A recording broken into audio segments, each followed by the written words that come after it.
Sa Bacolod, Aksyon Radio! Aksyon Radio! Ang inyong mabatian, isa kabilayaran nga programa. Kung anuman ang ginhambal sa natungdan, wala kahilabtanan ang tagdumalahan sining waragwagan. Madamugid nga salamat. Good morning gid sa aton mga pinalangga nga mga managpalamati. Tubtub sa malabutan sa aton nga tingog diri sa Diva Easy Action Radio.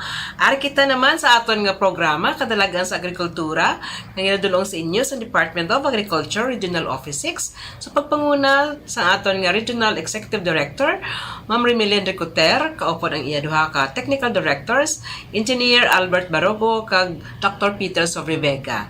Sini nga aga bulubugnaw ang panahon kag kabay pa nga nakapangapinang aton nga mga manugpalamati no nga aton mga manguma, ang aton mga ngista, ang aton nga mga farm workers, ang mga farm laborers kag tubtub gid sa tanan-tanan nga malabutan sa aton nga tingog dili sa Negros Occidental kag bisan siguro sa mga parte sa Panay kag sa Guimaras nga island kun makahabyog ang aton nga tingog didto. Good morning sa inyo tanan dira.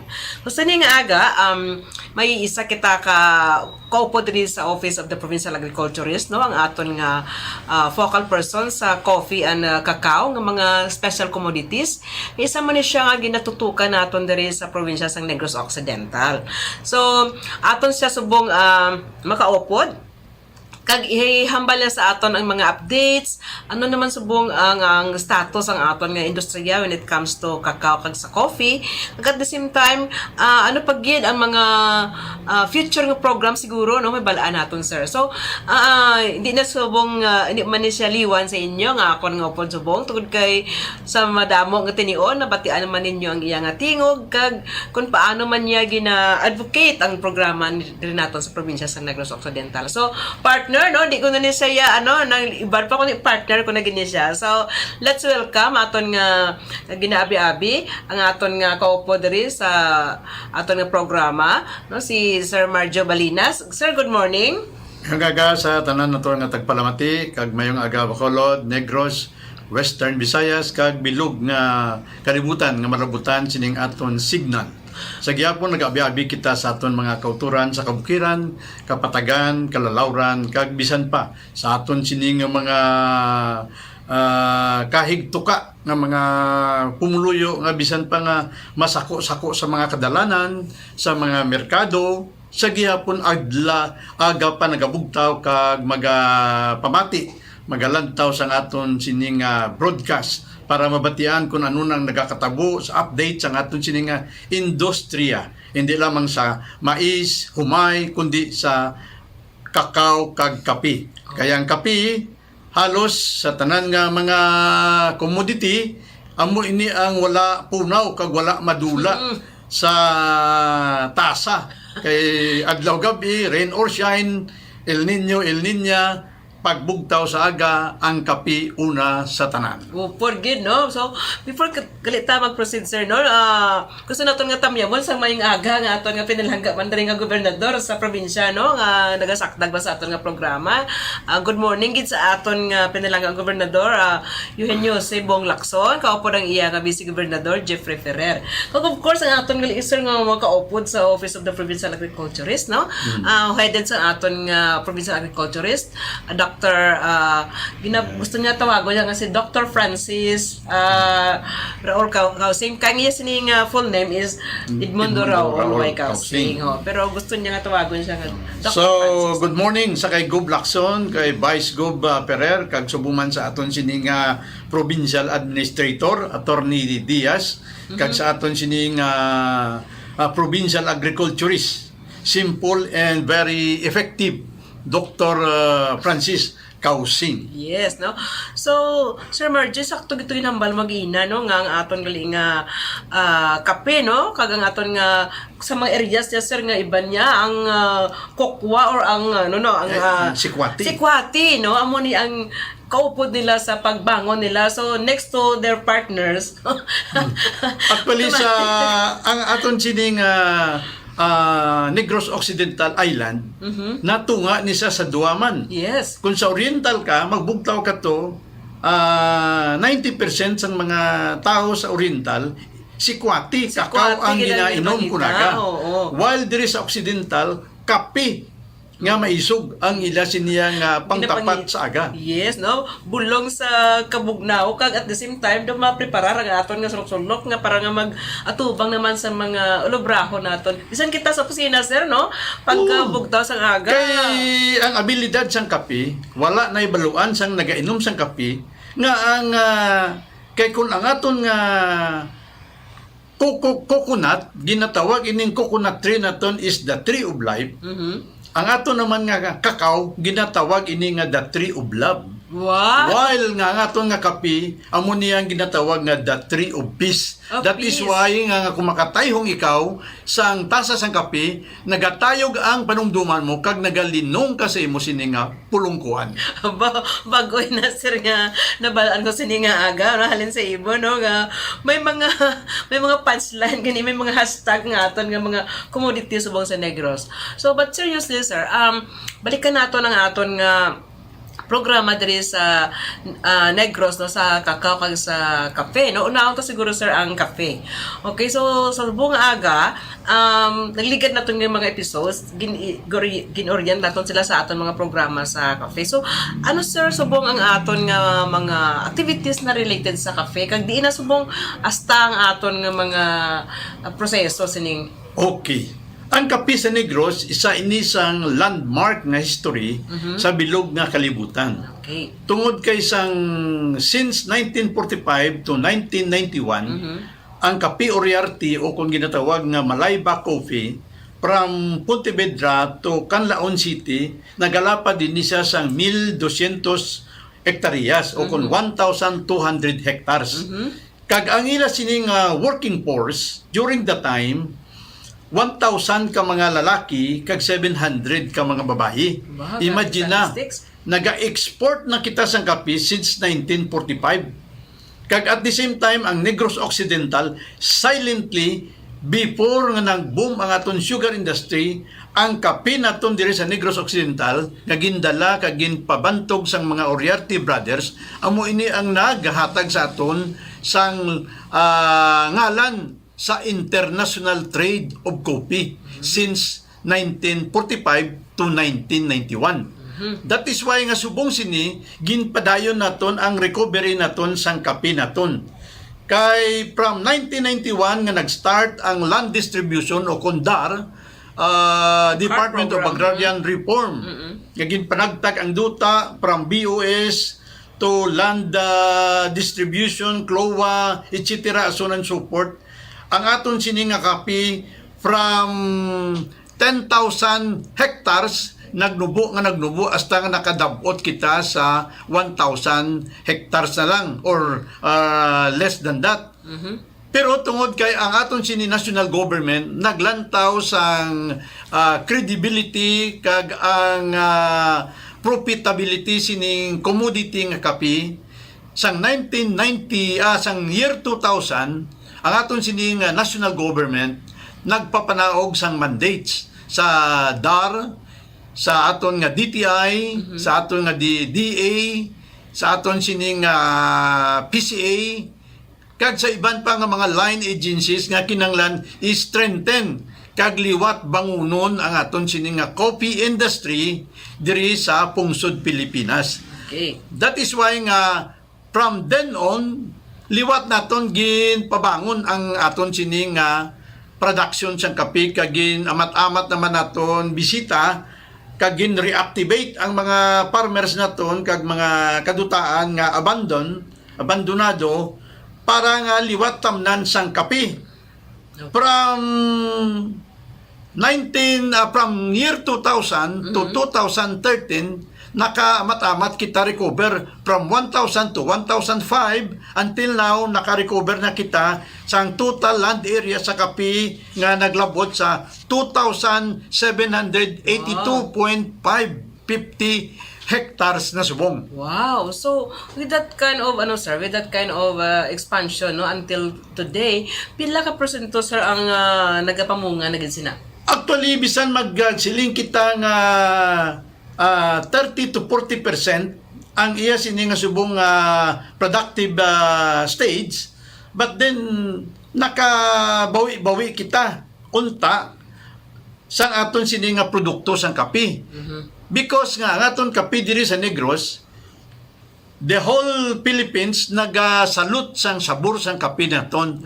One of its kind nga kape tungod kay ang aton diri duta sa probinsya sang Negros o kun sa isla sang Negros Occidental kag Oriental, isla sang Negros, pinakanamit nga kape sa bilog nga Pilipinas, even sa bilog nga kalibutan tungod kay ang aton duta diriya blended kag fertile kayo nga aton duta, unlike sa iban nga overuse ang duta kag ang duta nila daw something naga-affect sa Quality. flavor, Flavors. quality sang ilang nga kape. Meaning to say, sir, na may ano na gitagali di, may distinctive na gitayang Yes. taste ang na-develop nga tatak negros nga coffee. Yes, may So, ara kita. as far as ano sir nga mga pungsod na subong nga aton na baluan nga naga-consume sa aton nga ginadala abi sa aton nga mga ano di mga kababayan naton diri sa negros ginadala sa Actually, ibang pungsod. subong may ara kita Canada, Spain, China, sa US, kadamo na more or less mga 50 to 60 international countries ang naga-consume sa aton kape. Okay. Galing kay masyado gid ka short sa aton sining locally grown coffee. No? Kay Diri pa lang daw medyo ubos na nga. ubos na short na kita. Sure na sir. So far sir, ano ang mga nakapasar na nga mga grupo naton nga may manami na nga packaging and quality sa when it comes to ano na inang putting them in the market? Actually, base sa 2 years ago, ang Philippine Coffee Quality Standards. Competition nag-hiwat sang competition sa the best coffee in town. Wow. Diri sa Western Visayas, ang nakapasar from Guimaras, Antique, Iloilo, Capiz, Aklan, kag Negros Occidental, including ang what is this? Oriental. Ang Oriental, the whole Region 6 ang nakatap sang kape from Negros Occidental. Wow. Amo ni ang kape from Victorias, iya sang Victorias. M3CG. M3CG, wow, that's a Kag ang iya sang Himamaylan, iya ni Carmen's Brew. Owned by Carmen Gonzales and Roy Gonzales dira sa Tonggo, Himamaylan. So, ang sa Minuyan, Morsha, iya ini-organize man sang inyo alagad ang Minuyan, Morsha, Marginal Coffee Growers, no? Ila ni Teddy kag ni Joy Cañete nga nakakuha kita sang Define Robusta, no? Ang pinakanami kag pinaka specialty coffee in Robusta variety. Base sa aton sining pag-participate sa Philippine Coffee Quality Competition. So congratulations gali sa imo sir no kag sa aton gali mga winners dahil sa Victorias kag sa Minuyan kag Morsha kag Himamaylan. Mamaylan, okay. So, meaning to say na, nakita na gid naton galing may aragid sa quality nga ginakapta ng aton nga mga coffee growers. So, sa aton nga mga manugpalamati naman dra, no? So, may mga ara kita, sir, may ara lang kita daw plantation type or mga backyard lang inisa nga mga sources of coffee naton dito sa Negros. Actually, may ara kita nga backyard or farmers type. May ara kita nga commercial plantation type.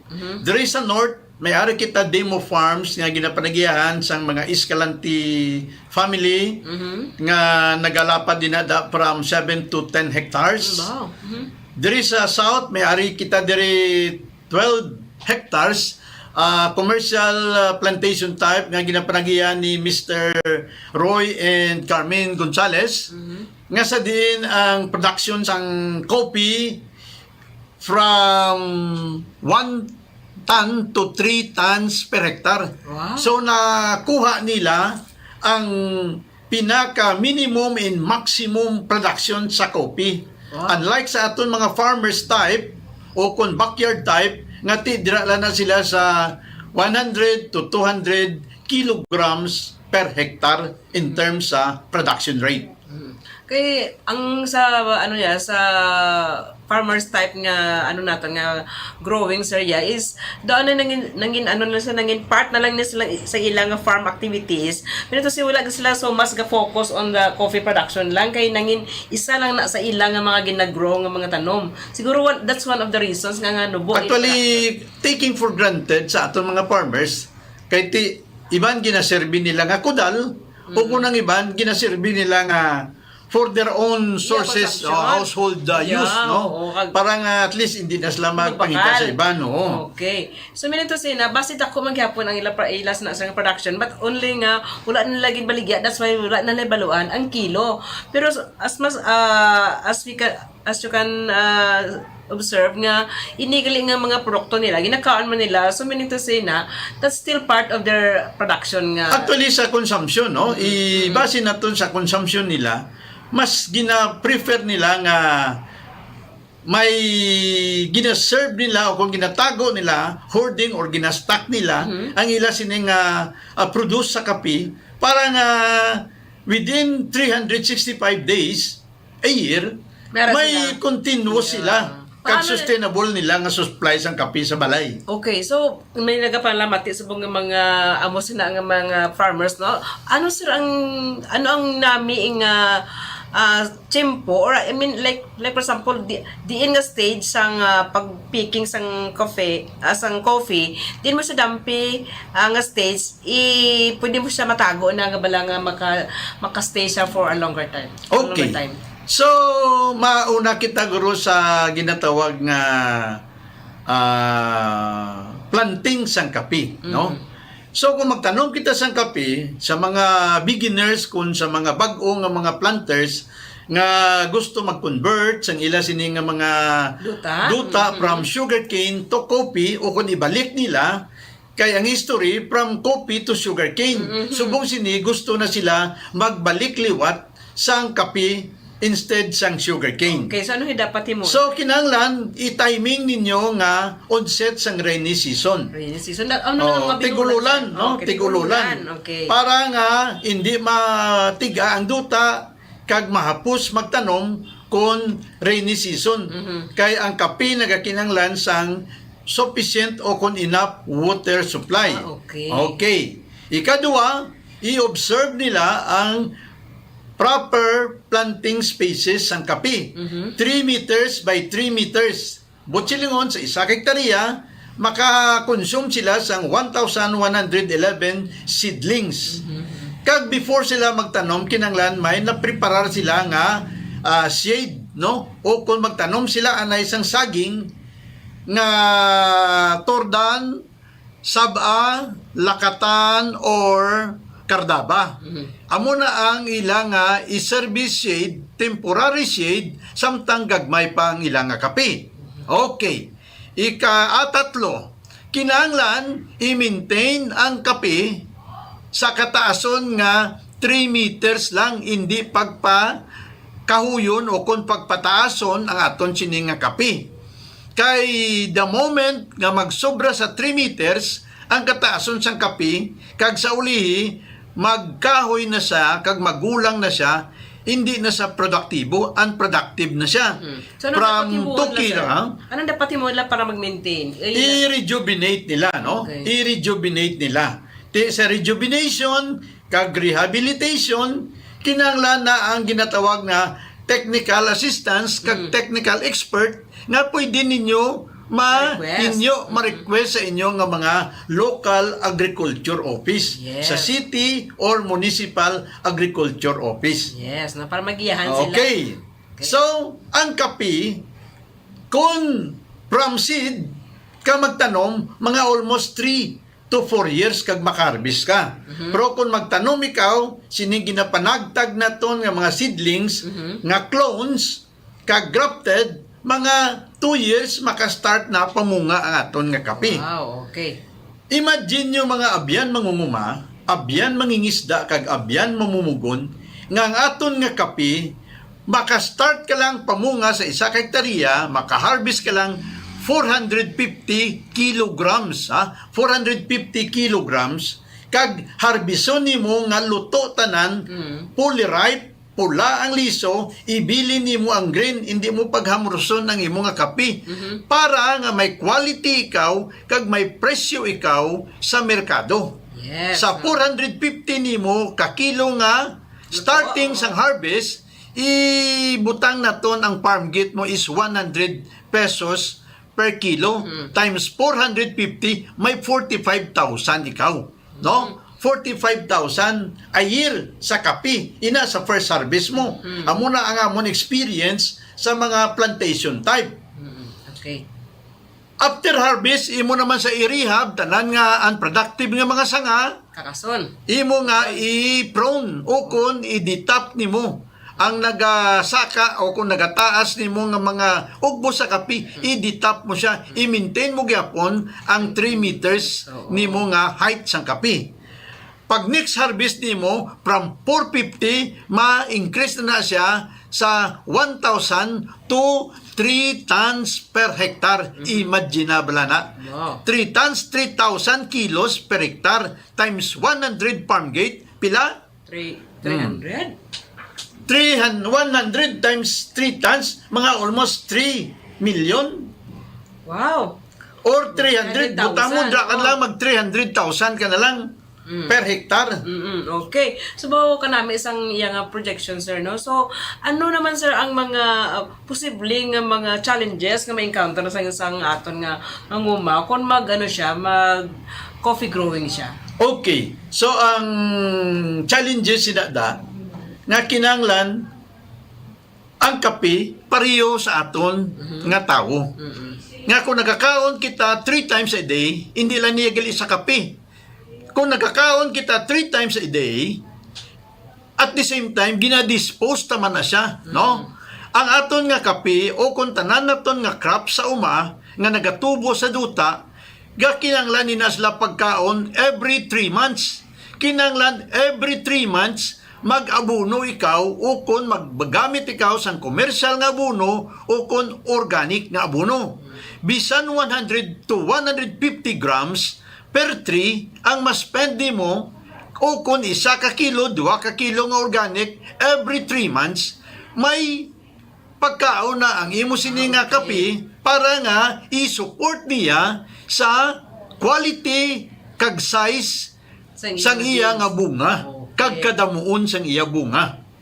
So, sa ano naman, sir, ang mga tips nimo nga, like for example, pag-maintain sang iya nga katinlo, ano ang dapat nila nga himuon? Okay. So, ang kape, pwede mo ni siya every month ma-weeding, no?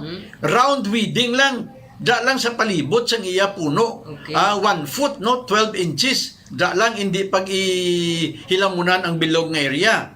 Ikadua, tandaan nyo nga every time nga maghilamon ka mo, apply ka mo sang ginatawag nga fertilizer o kon organic fertilizer. Okay. Next, kinanglan ang area nga tamnan ninyo lapit sa tubig, lapit sa near the water source. Para nga in terms nga may El Nino, Yes. lawig ang tigilinit, mapos may kuwaan sang tubig. Yes. Or may ara ikaw nga partial seeding sa imo nga kape. Next, kinanglan, pirmi ikaw magbisita sa talamnan nimo sang kape. Okay. Kay mas maayo pang kawatan, kay policheck ang imo nga talamnan kag kung saan siya maharvest. Sang sa kita nga tagiya, hindi kita kabalo kung saan maluto, ano kadamo ang bunga sang kape mo. Pero ang kawatan niya, kadalabaya, ginatangla niya ang kape mo, ay sila niya, sa amo ni nga bulan, mabalik ko da, kag magdala sang sako, kag mamupo ko sang kape nila. So, muna ang isa sang mga masakit nga mga kamaturan ang nagakatabo sa kapihan ni farmer, kay wala sila gana ya magmonitor sang production sang ila kape. Nalipatan nila nga si kape, nagakinanglan sang ila nga tender loving care. Okay. Sakto na. Amo Sir na. Marjo. nga ikaw yang nga nagtanom, dapat ikaw ga monitor kung saan ka ma-harvest. Hindi yang ang imo nga ang ano to ya, ang manog kuha to ya nga wala ya kalabot-labot sa imo nga mga ano na investment ra imo nga kahago na daya tanan-tanan, tapos siya pa yung monitor kung saan ma-harvest, ikaw yang tag-iya. Oh, wala ti sa balay ka lang niya. Wait and see, no? Wait and see attitude. Kung ikaw nga tag-iya ka pangumpra kapi, imo kumpra, imo kapi. Ti, way ka nagakadto sa field mo. Ti kinanglan this time.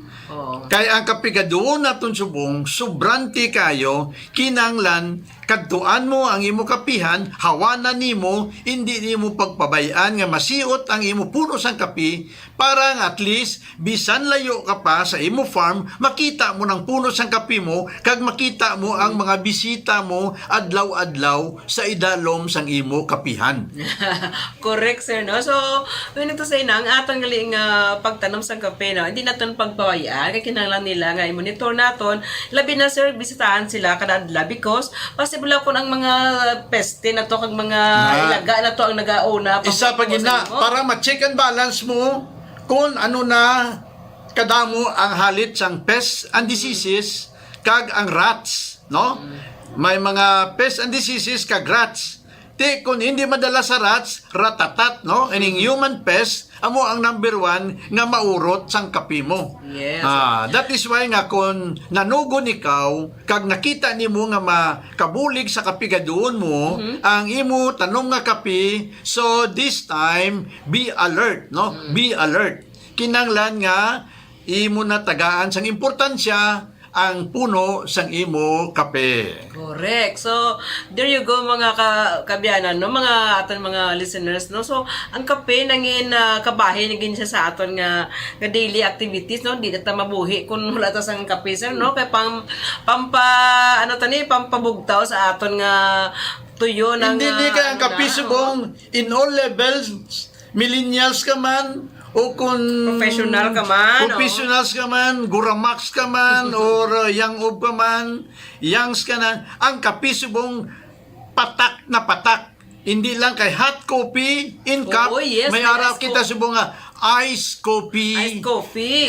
Anytime, Yes. anywhere. Bisan sir, ang mga milk tea nato ni Oo, may ara. may coffee na sila nga mga May coffee gel caramel, kita. diba? May mga caramel.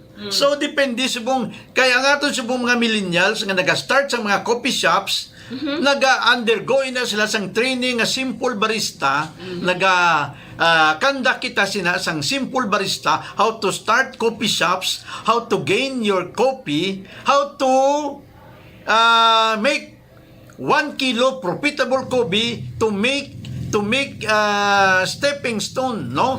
From step 1 to step up, no? Parang at least kapi-kapi lang ni kung kabalo ka magnegosyo sa kapi, you can be a millionaire someday. So another thing pagin sir, you are talking about millennial. Also sa atong mga retiring personnel, no? If you have the heart and the na risk taker ka, you can go into coffee shops, no? Yes, Patukan ka sa kapihan. okay. Sa aton nga may mga edad-edad na, although nga ang kape by medical practitioner, siling nila ang kape mataas ang antioxidant. Yes. May mataas nga glutathione. Don't you know nga ang ugasip sang kape nga ginasala tapos nyo sala, mataas ina sang natural glutathione. Kung gusto ikaw magputi, i-banyos mo lang na for 30 minutes every day. After 1 week, maputi ka na. Wow. Katahom sa aton nga mga so ang aton nga topiko subong kabay pa nga naka-encourage sa inyo no sa aton nga mga manguma kag mga ngisda tanan naton mga listeners nga ang pila ninyo da kapuno nga kape no mangin source ina sa additional income sa pamilya. At the same time, ma-encourage naton ang aton nga mga pamatanon nga siguro magkuha sang kurso nga sa related sa pagkabarista, agriculture, no? agribusiness, Yes. or kusawa sa India ka eskwela na gidya college, pwede ka mo may mga short-term course kita subong nga Sa TESDA. simple barista, Yes. TESDA, DTI, Yes. kag sa mga NGO subong. No, may ara kita nga mga barista training to start business in coffee. Okay. So, sir, before siguro mag-end kita, if you have queries, no?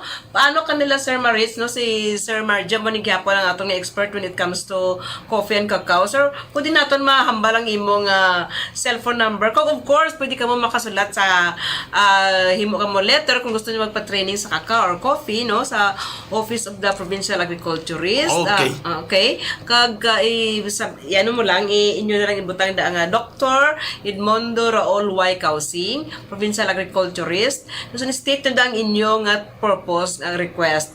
So, i-sir na lang na ma-forward kay Sir Marjo. But, for you, sir, I would like to request nga ihambal mo sa ila ang imong contact number kung paano kanila if they have Okay. queries regarding sa coffee. Okay, so sa tanan-tanan nga mga farmers naton, sa tanan-tanan nga mga millennials naton, kag sa tanan-tanan nga mga kababayenan, no? Kag mga nanay sa puluyan nga subong sini gusto mag-assess kag magtimbang sa kapigaduhon sa aton pangabuhi subong, you can start your coffee shops, your coffee cup in the market bisan sa inyo lang balay.